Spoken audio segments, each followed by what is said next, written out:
Napakaganda ng weather ng Sagada nung kami ay pumunta guys.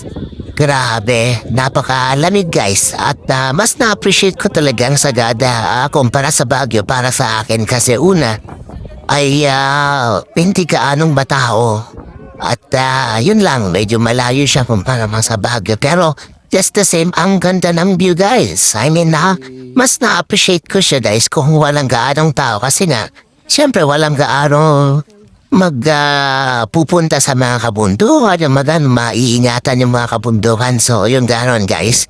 Anyway, so, napakaganda pa rin just the same. Boat naman. Pero sa akin, mas maganda yung Sagada in terms na mas kukunti ang tao. At yung mga kagubatan nila guys talagang konti pa lang yung pumupunta or naninirahan. So, dito guys, ang ganda ng klima. Kaya, although kahit hindi kami tabihan nung magandang yung clearing ba guys para makita namin yung kabuuan ng area. Na-enjoy namin yung lamig, yung ganda ng paligid. So yun guys. And then maraming mga puno at kakaiba nga talaga.